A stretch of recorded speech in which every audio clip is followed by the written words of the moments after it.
What makes entrances in wrestling so special? I mean, a wrestler's entrance is almost as important as his or her match. Each wrestler is selling you a story, and before that wrestler hits the ring, they want to make sure you got their story.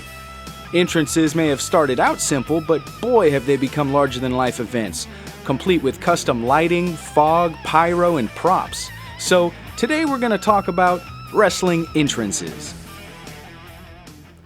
In the year 1990, The Undertaker made his WWF debut, and since then he's been scaring kids all over the world. Since the beginning, the dead man's entrances have been nothing short of amazing. Whether it's lightning strikes, torches, flames, or just eerie purple lighting and fog, it's guaranteed that the dead man is going to creep his way to the ring. Even when he traded in his dead man gimmick to become the American Badass, Taker still made one hell of an entrance, coming down to the ring on a motorcycle. And even though The Undertaker has been in the WWE for close to 3 decades, he still knows how to make an entrance. One of the biggest stars that the WCW created in the late 90s was Bill Goldberg. With a quick rise in popularity came an elaborate entrance. The man actually had to be walked from his locker room to the arena by security, and once he hit that stage, he would stand in the midst of a shower of sparks and then go absolutely nuts, kicking and punching and blowing smoke like a maniac. Once he made his way to the WWE, this entrance was upgraded with more sparks, louder pyro, and higher levels of insanity. Along with an intense orchestral theme, this entrance really got the fans hyped, and whether you loved him or hated him, you gotta admit this entrance was pretty epic. Edge and Christian are a pretty well-known tag team that provided some comedic comedy relief during the Attitude Era, but before that they wrestled alongside Gangrel as members of a group called The Brood. Not only did they have one of the coolest entrance themes I've ever heard, but they also made their entrance rising up from under the stage surrounded by fire. This was by far one of the coolest things I'd ever seen at the time. They would walk down to the ring under these ominous red lights, and once at the steps leading into the ring, Gangrel would drink what they wanted us to believe was blood and spit it up in the air. After Edge and Christian broke off to do their own thing, Gangrel continued to use this entrance on his own. This one still goes down in my book as one of the coolest entrances ever.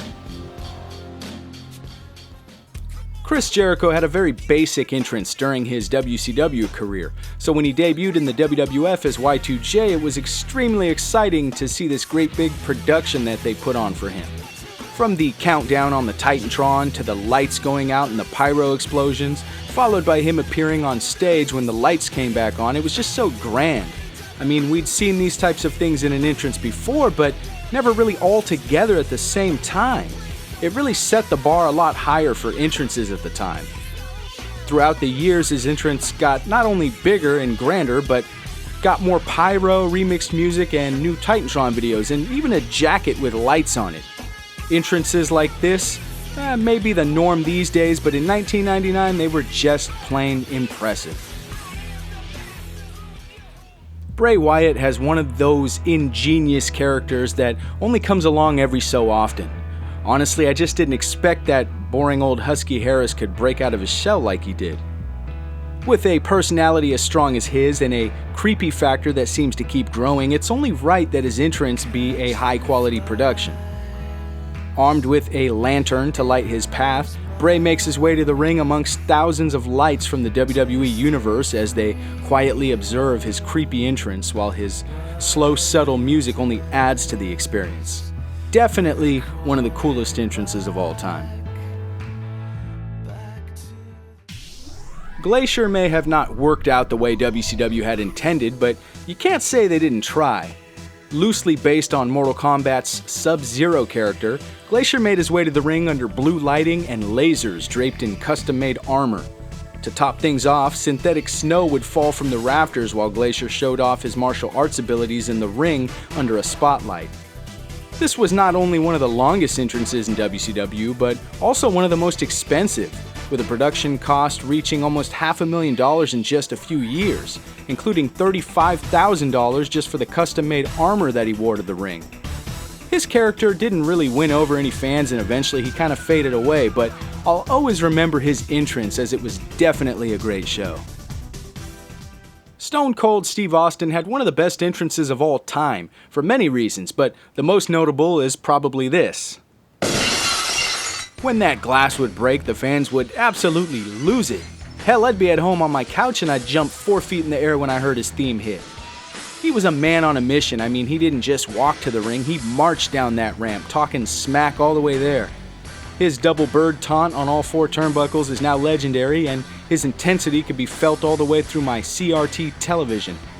And if Steve didn't feel like footing it down to the ring, he'd take a beer truck or a quad. Austin was one of the greatest, and it was without a doubt evident before his matches even started. Eddie Guerrero didn't really start to shine until he came to the World Wrestling Federation.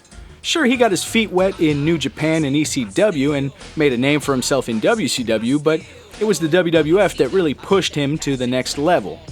During his rise in popularity, Eddie started to make his way to the ring in a lowrider.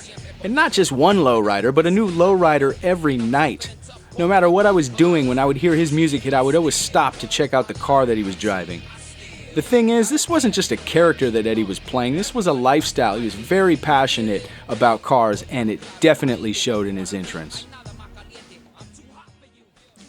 When I think of the Attitude Era, I always think of DX. These guys had some seriously cool entrances, from X-Pac to the New Age Outlaws.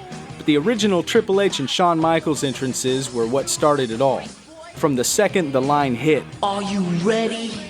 you knew that you were in store for some crazy antics. Between the green lights, the frantic back and forth between the entrance and the Titantron video, and the X-Pyro, it's no surprise that DX had one of the most memorable entrances from the Attitude Era. And even when the group later reformed, HBK and Triple H lived up to their reputation and continued to deliver exciting entrances. There's truly so many more incredible entrances in the history of sports entertainment, and since I couldn't include all of my favorites here in this video, here are some honorable mentions.